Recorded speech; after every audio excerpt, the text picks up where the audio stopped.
오늘로써 사무엘서가 마무리되고 있습니다. 사무엘서는 말씀하기를 하나님을 두려워하는 마음으로 하나님께 인생을 맡기면 그분께서는 그의 뜻에 따라 청지기로서의 우리의 인생을 인도해 주시고 우리를 책임져 주신다라고 말씀합니다. 하나님은 우리를 다양한 환경 가운데로 보내십니다. 때로는 부모로서, 직장인으로서, 사업가로서, 또한 교회의 직분자로, 사회의 한 일원으로 보내십니다. 그리고 그곳에서 하나님을 두려워하는 마음으로 우리에게 주어진 권한과 직분을 우리 것이 아닌 하나님의 대리 통치자로 여기면서 하나님의 영광, 또한 이웃을 행복하게 하는 사명자로 우리를 보내고 계십니다. 그럴 때 하나님은 우리의 인생 가운데 동행하십니다. 다윗의 인생 가운데 함께 하셔서 승리를 주시고 그의 인생의 안정과 평안과 또한 의식주의 문제를 책임져 주셨던 것처럼 하나님은 이 역사서를 통해서 하나님을 의지하는 백성들의 앞길을 인도하시며 책임져 주시며 영생으로 인도하신다라는 것을 말씀해 주고 있습니다. 그러므로 이 사무엘서는, 이 역사서는 이제 마무리 지으면서 우리에게 질문을 던집니다. 이제 여러분들은 어떻게 살 것인가? 우리는 어떤 인생을 살아야 하는가라고 우리에게 질문하고 있습니다. 오늘 우리가 살펴볼 이 본문의 앞부분을 보면 다윗이 사탄의 꼬임에 빠져서 인구조사를 하는 내용이 나오고 있습니다. 다윗이 행한 인구조사는 단순히 인구가 몇 명인가라는 숫자를 조사하는 것이 아니고 이스라엘의 군사력을 조사함으로 말미암아 자신이 얼마나 부강한 왕이고 내가 얼마나 많은 군사력을 가지고 있는가라는 것을 뽐내고 자랑하기 위한 목적이었습니다. 판단력이 흐려진 다윗은 요압의 만류에도 불구하고 이 인구조사 사업을 강행합니다. 그리고 하나님은 이에 대해서 진노하고 계십니다. 왜냐하면 하나님은 이스라엘 백성들이 오직 하나님만을 의지하기를 원하셨지 군사력이나 재력이나 자신들에게 있는 그 어떠함을 의지하지 말기를 바라셨기 때문에 그렇습니다. 그러므로 하나님께서 다윗에게 원하셨던 것은 너는 대리 통치자로서 이제는 하나님만 의지하고 이 나라를 다스리라 라고 분명하게 말씀했음에도 불구하고 다윗이 이 부강한 나라를 통일 이스라엘 왕국을 맞이하게 되면서 그의 마음속에 시험이 들었구나라는 것을 알게 됩니다.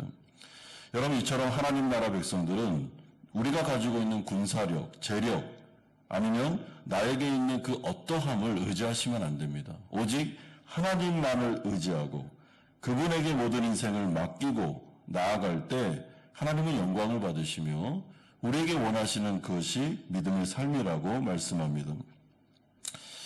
하나님의 진노에 대하여 다윗이 어떻게 반응을 하냐 하면 그는 자책하면서 양심의 가책을 느껴서 바로 회개 자리로 나아가게 됩니다.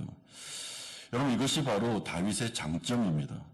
다윗은 자신이 잘못했을 때 성령이 자신의 마음속에서 자꾸만 이 울림을 주실 때 그는 곧바로 하나님 앞에 무릎을 꿇습니다.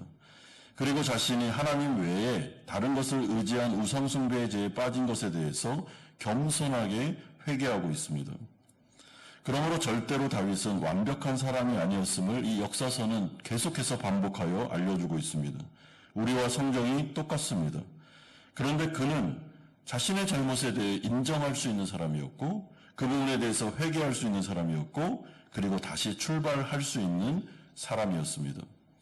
그러므로 하나님은 다윗에게 두 가지의 은혜를 주십니다. 첫 번째는 가시라는 선지자를 통해서 그에게 뭐가 잘못됐는지를 알려주십니다. 두 번째는 징계를 통해서 죄에 대하여 하나님이 얼마나 혐오하시는지에 대해서 알려주고 있습니다.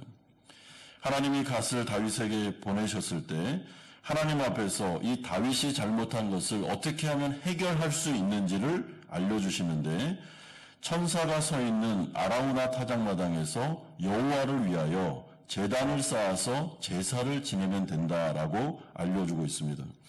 그리고 우리는 이 제사가 여호와 앞에서 행해진 번제와 화목제물임을 25절을 통해서 확인할 수 있습니다. 이에 대해서 다윗은 곧바로 아라우나에게 나아가 적합한 값을 치르고 그 타작마당과 소를 삽니다. 그런 다음에 여호와께 번제와 화목제를 드리고 있습니다. 그러므로 하나님께서 주시는 은혜가 무엇인가? 우리가 인생을 살아가면서 아무리 성도라고 할지라도 죄를 지을 수 있고 그리고 실수할 수 있습니다. 그런데 하나님은 이것을 다시 회개하는 은혜의 수단을 통해서 회복하고 죄를 사해 주실 뿐만 아니라 다시 새롭게 출발할 수 있는 은혜를 우리에게 주십니다. 그러므로 이 회개라는 것은 얼마나 큰 우리에게는 소중한 은혜인지 모릅니다. 여러분, 다윗은 하나님 앞에서 계속 새롭게 출발합니다. 그리고 그 가운데 새로운 하나님의 은혜를 경험하고 있습니다. 그런데 이 아라우나 타작마당이 우리가 이 성경 전체를 보시면 어떤 역사적인 의미를 갖는지를 생각하셔야 됩니다.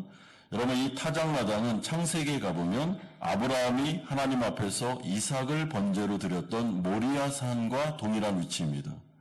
그리고 나중에 솔로몬이 성전을 지었던 바로 그곳이 아라우나 타작마당이 있던 곳입니다. 그러므로 이 솔로몬의 성전 또한 아브라함이 이삭을 번제로 드렸던 모리아산 바로 그 위치, 이것이 바로 신약으로 넘어오면 예수 그리스도께서 십자가 지신 바로 그 골고다, 바로 그 장소를 의미하게 됩니다. 그러므로 이 역사서는 마무리를 지으면서 다윗은 완벽한 사람이 아니었으며 이 사람도 죄를 짓고 실수하는 사람임에도 불구하고 예수 그리스도의 십자가 언약을 통해서 다윗의 죄가 사함을 받았으며 그는 영생을 살게 되고 하나님께서 끝까지 그와 동행하셔서 그의 먹을 것과 입을 것을 책임져 주시고 그가 가는 길 가운데 참된 목자가 되어 다윗을 아름다운 인생으로 데려가셨다라고 우리에게 말씀해 주고 있습니다. 그러므로 성도들의 인생에서 가장 중요한 사건, 그리고 우리에게 결정적인 하나님의 은혜는 예수 그리스도 골고다 십자가 사건입니다. 거기에서 우리가 예수님을 만났고 거기에서 하나님과의 관계가 회복되었고 이제 하나님 나라 백성이 되었으며 하나님께 우리의 인생을 맡겨드릴 때 그때부터는 우리의 인생은 내 것이 아니고 하나님께서 우리의 인생을 이끌어 가시는, 그런데 완벽하게 합력하여 선을 이루시면서 아름다운 인생으로 데려가시는, 이것이 바로 역사서가 마지막에 들려주는 우리에게 주는 영적인 메시지다라고 생각하시면 됩니다. 그러므로 다윗의 인생을 바라볼 때 하나님은 다윗을 선택하셨고 예수 그리스도의 십자가 공로를 통하여 그를 구원하셨고 그의 인생 속에 광야 체험도 있고 여러 가지 통일 이스라엘의 왕이 되는 체험도 있지만 계속해서 역사서가 보여주는 것은 하나님께서 다윗의 인생에 복을 주셨다. 하나님께서 다윗과 동행하셨으며 다윗의 인생을 책임져 주셨고 그래서 다윗을 아름답게 하셨다라고 말씀합니다. 그러므로 이 말씀은 성령의 시대, 은혜의 시대를 살아가는 우리들에게 동일하게 주어지는 약속입니다. 예수 그리스도를 믿고 그분을 통하여 우리의 죄가 사함받고 우리에게 영생이 주어졌으며 우리가 하나님 나라 백성이 되었으며 자녀가 되면 그때부터는 이제 우리의 인생은 하나님이 책임집니다. 내가 내 인생을 책임졌던 것은 예수 믿기 전까지입니다. 그때는 내가 내 인생을 책임져야 됩니다. 그러니까 고달프고 그리고 너무나도 근심이 많고 염려가 많죠. 이 죄 많고 어려운 세상 속에 어떻게 내가 내 인생을 책임지겠습니까? 그러나 우리가 예수님 믿고 나면 딱 인생이 전체적으로 바뀝니다.